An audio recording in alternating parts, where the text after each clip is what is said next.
students, in the previous class we had started with the female reproductive system and we were discussing about the structure of the ovaries. We said that ovaries will be almond shape in its structure and about 4 to 5 centimeters in its size. The ovaries will be divided into two parts, that is the cortex region and the medulla region. That the ovarian stroma is actually divided into cortex part and the medulla part.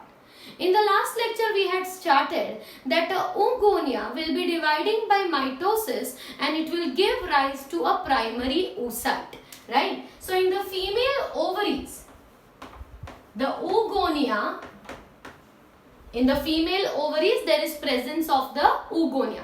We said that no new oogonia are formed after birth. There are lakhs of oogonia that have already formed in the ovary of the females. So this oogonia is now going to undergo mitosis and give rise to many such oogonia, and out of them many such oogonia will be giving rise to a primary oocyte, right? So from oogonia what is going to form? Primary oocyte. By which process? Mitosis. पर ये जो primary oocyte होता है that is situated in a primary follicle. So primary oocyte is present in a primary follicle. तो primary follicle मतलब क्या? A primary oocyte with its nucleus surrounded by a single layer of follicular cells is known as a primary oocyte. तो ये जो बाहर cells हैं ये कौन से हैं? Follicular cells, और ये जो अंदर है वो है primary oocyte. At puberty, मतलब ऐसे बहुत से primary oocytes तो ऑलरेडी बन चुके हैं. अब बर्थ से लेके प्यूबर्टी आते आते लैक्स में से सिर्फ 60 to 80,000 प्राइमरी फॉलिकल्स रह जाती है इन द ओवरीज. मतलब बर्थ से पहले, मतलब बर्थ के टाइम पे बहुत सारे ऐसे प्राइमरी फॉलिकल्स हैं, but many primary follicles are going to undergo self degeneration जिसे कहा जाता है atresia. So many primary follicles degenerate from birth to puberty, and this degeneration of the primary follicles is known as atresia. It is known as atresia. अब बहुत सारी follicles जो है वो डिजेनरेट हो गई, तो रही कितनी? सिर्फ 60,000 to 80,000 primary follicles are present in each ovary. Are present in each ovary. So at puberty only this many primary follicles are now left. अब ये प्राइमरी फॉलिकल जो है it will now changes into a secondary follicle. It changes into a secondary follicle. तो secondary follicle कब कहेंगे? When the oocyte is surrounded by two or more layers of follicular cells, and this will be the secondary follicle, and the oocyte within it will still be a primary oocyte, right? तो secondary follicle जो है उसमें यहाँ पे सिर्फ एक layer है follicular cells का, पर जब follicular cells के multiple layers हो जाते हैं तो उन्हें कहा जाता है granulosa cells. Multiple layers of follicular cells is known as granulosa cells, and this is now going to changes into a tertiary follicle. तो टर्शियरी फॉलिकल जब बनती है तो टर्शियरी फॉलिकल के पास अब प्राइमरी oocyte की जगह पे टर्शियरी फॉलिकल कब बनती है, जब प्राइमरी oocyte में फर्स्ट मियोटिक डिवीजन होता है। फर्स्ट मियोटिक डिवीजन होने के बाद this primary oocyte is going to change into a secondary, मतलब प्राइमरी oocyte में से क्या बनते हैं, एक सेकेंडरी oocyte और एक पोलर बॉडी। तो जो सेकेंडरी oocyte है वो जो बना है that will be still surrounded by some layer of granulosa cells. It will be surrounded by few layers of granulosa cells, but still it will develop a fluid filled cavity like this. तो इसे हम क्या कहेंगे, this will be known as a tertiary follicle, right. ये tertiary follicle जो है इसमें अंदर जो oocyte है वो है secondary oocyte, right. Primary oocyte में से सेकेंडरी oocyte कैसे बन गया, तो प्राइमरी oocyte में क्या होता है, मियोसिस 1, इसीलिए दो सेल्स बनते हैं, एक पोलर बॉडी जो यहाँ पे बाउंड्री पे होगा और फिर रिमूव हो जाएगा, और एक होगा सेकेंडरी oocyte। अब ये जो सेकेंडरी oocyte है उसके सराउंडिंग ये जो सारे सेल्स दिख रहे हैं इन्हें हम क्या कहते हैं, these are known as the granulosa cells, and this is the cavity which is known as antrum, follicular antrum या simply antrum. Antrum is a fluid filled cavity which is observed in the tertiary follicle, and this tertiary follicle is now going to change to the largest follicle which is called Graafian follicle. तो एक mature Graafian follicle में कौन से structures होते हैं, तो mature Graafian follicle में एक तो आ जाएगा oocyte, oocyte तो है ही, oocyte को हम क्या कहेंगे यहाँ पे, सेकेंडरी oocyte कहेंगे, ठीक है।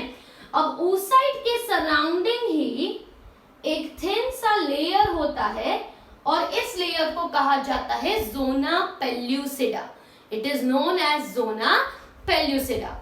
इसके सराउंडिंग, वैसे तो ग्राफियन फॉलिकल का स्ट्रक्चर बिल्कुल टर्शियरी फॉलिकल जैसा ही है, इसमें कोई चेंजेस नहीं है, but here we are just mentioning it properly so that you can understand, right. I am drawing the cells like this only.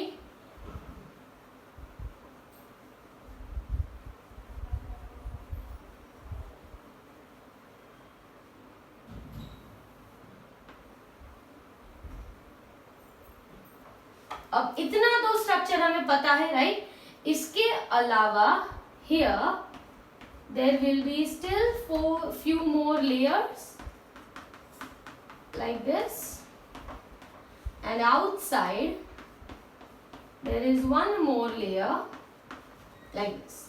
तो ये जो ग्राफियन फॉलिकल है उसमें अंदर ये क्या है, सेकेंडरी oocyte है, ठीक है।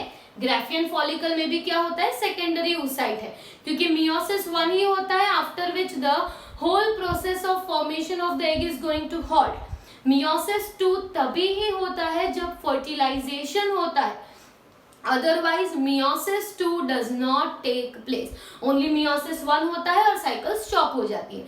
यहाँ पे मियोसिस 2 कब होगा, जब ये ग्राफियन फॉलिकल में से oocyte रिलीज होगा, फेलोपियन ट्यूब्स में मूव करेगा, स्पर्म्स एंटर होंगे, फर्टिलाइजेशन होगा, तो मियोसिस 2 होगा, otherwise meiosis 2 is not going to occur, right. तो ये सेकेंडरी oocyte बना है। अब सेकेंडरी oocyte के बाहर मैंने कहा कि the boundary of the secondary oocyte will be known as the zona pellucida, it will be known as zona pellucida. अब ये जो सराउंडिंग सेल्स हैं ये है तो ग्रैन्युलोसा सेल्स ही, ये सारे ही ग्रैन्युलोसा सेल्स हैं, but there are certain cells which are specifically surrounding the oocyte only, जो oocyte के सराउंडिंग में है, राइट। तो इन सेल्स को कहा जाता है cumulus oophoricus, they are known as cumulus euphoricus. This is a new term. The cells which are surrounding the zona pellucida will be known as cumulus euphoricus, or it is also known as cumulus ovaricus. Okay, and these all surrounding cells are membrane granulosa cells. They are known as membrane granulosa cells. ये cavity तो हमें पता ही है, this is known as antrum और follicular antrum. और एक चीज जो दिख रही है वो यहाँ पे बाहर है, outside this membrane granulosa cells, this is known as theca interna and the outer one is called theca externa. So there will be theca interna and theca externa. तो आपको सेकेंडरी oocyte, ये सेकेंडरी oocyte का nucleus है, right. फिर zona pellucida, cumulus euphoricus, membrane granulosa cells, antrum, theca interna और theca externa. ये सारे structures आपको देखने को मिलेंगे किसमें? ग्राफियन फॉलिकल में. अब ये जो ग्राफियन फॉलिकल बन चुकी है, अब ये ग्राफियन फॉलिकल में से सेकेंडरी oocyte जो होता है वो रिलीज होगा. कहां पे रिलीज होगा? In the Fallopian tube, right. ये जो रिलीज होगा that will be taken up by the fimbrial region. अब यहाँ पे हमने इतने स्ट्रक्चर्स ये जो मेंशन किया है, but what will happen that हमने एक और चीज पढ़ी है, दैट oocyte के सराउंडिंग सेल्स होते हैं जिन्हें कहते हैं कोरोना रेडिएटा सेल्स. तो कोरोना रेडिएटा किसमें से बनता है? तो ये जो एग रिलीज होता है, ओवा मतलब सेकेंडरी oocyte जब रिलीज होता है तो इसके साथ साथ ये सराउंडिंग जोना पेल्यूसिडा तो रिलीज हो ही जाता है साथ में ही, पर उसके साथ साथ सराउंडिंग थोड़े सेल्स जो हैं, जो ग्रैन्युलोसा सेल्स हैं, वो भी रिलीज होते हैं. And these cells will be collectively forming the structure called corona radiata. मतलब कोरोना रेडिएटा जो है वो सेकेंडरी oocyte के रिलीज होने पे फॉर्म होता है from the cells of zona pellucida and the outer granulosa cells. अब एक बार सेकेंडरी oocyte रिलीज हो गई, फिर ये ग्राफियन फॉलिकल के जो सेल्स हैं, ये सेल्स का कोई फंक्शन रहता नहीं है. मतलब कोई फंक्शन नहीं रहता, मतलब फंक्शन तो रहता है पर ये सेल्स जो है वो ज्यादा कंडेंस कॉम्पैक्ट हो जाते हैं, ठीक है. और ऐसे सेल्स को आफ्टर, मैं लिख देती हूं यहाँ पे, after release of secondary oocyte the follicular cells get filled up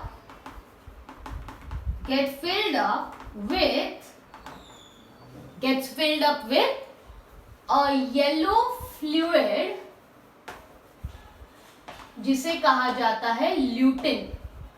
and such a structure is known as corpus luteum. इसे क्या कहते हैं? corpus luteum. क्योंकि सेकेंडरी oocyte जो है, ये सेकेंडरी oocyte तो रिलीज हो जाएगा, ठीक है. तो रिलीज होने की प्रोसेस को हम क्या कहते हैं? ओव्यूलेशन. ओव्यूलेशन कब होता है ये हमें पता ही है. Menstrual cycle is of 28 days. 28 days के मिडल में 14th डे पे ओव्यूलेशन होता है, right. Release of the secondary oocyte from this Graafian follicle. तो जो सेकेंडरी oocyte है उसके साथ साथ zona pellucida and few layers of granulosa cells, सब कुछ रिमूव हो जाएगा. तो बाकी की जो फॉलिकल बची, जिसमें सिर्फ फॉलिकुलर सेल्स हैं, ये फॉलिकुलर सेल्स जो हैं इनमें एक येलोइश फ्लूइड जो है, येलोइश पिगमेंट जो है वो डिपॉजिट हो जाता है और तब उसे कहा जाता है कॉर्पस ल्यूटियम. और ये कॉर्पस ल्यूटियम ये रिलीज करता है progesterone, and even at the end of the pregnancy it releases one more hormone known as relaxin. तो ये प्रोजेस्टेरॉन रिलीज करना या रिलैक्सिन रिलीज करना, ये फंक्शन किसका होता है? Granulosa cells. And later on this corpus luteum is going to change to corpus albicans. It is going to change to corpus albicans. Corpus albicans मतलब एक white scar की तरह, एक white छोटा सा बॉडी रह जाता है जिसे कहते हैं corpus albicans. तो यहाँ पे जब ये फॉलिकल ग्रो हो रही है, मतलब प्राइमरी से सेकेंडरी, टर्शियरी और ग्राफियम, तो जब फॉलिकल ग्रो होती है तो ये रिलीज करते हैं एस्ट्रोजन, और फॉलिकल में से सेकेंडरी oocyte रिलीज हो जाने के बाद ये जो फॉर्म करते हैं उसे हम कहते हैं प्रोजेस्टेरॉन, राइट. और सेकेंडरी oocyte की रिलीज की प्रोसेस को क्या कहा जाता है? ओव्यूलेशन. तो स्टूडेंट्स ये सारी चीजें बहुत बहुत इंपॉर्टेंट है.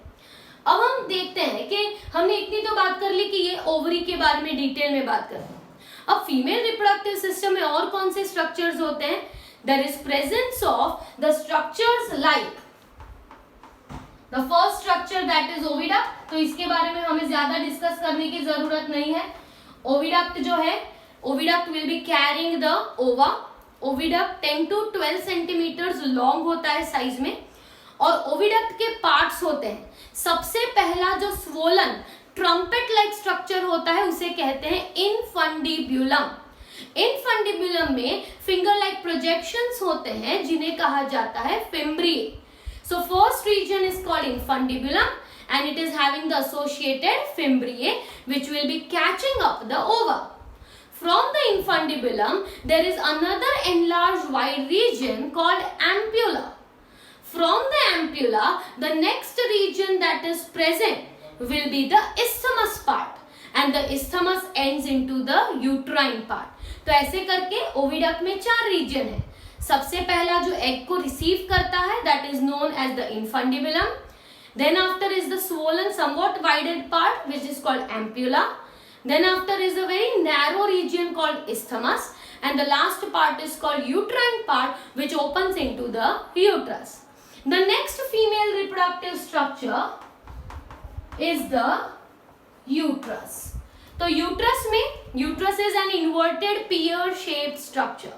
ऊपर का जो बल्ज पोर्शन होता है उसे कहा जाता है फंडल रीजन, राइट. ऊपर का जो बल्ज पोर्शन है वो है फंडस. जहां पे ओविडक्ट ओपन होते हैं उन्हें कहा जाता है cornua. The region where the oviduct opens is called cornua. The main part is known as the body part, right. और सबसे नीचे आ जाता है cervix. Cervix is the region which will be connecting with the next region जिसे कहते हैं vagina. Cervix की कैनाल को सर्वाइकल कैनाल कहा जाता है. And last structure is the vagina. Vagina start cervix से होता है and opens to the outside.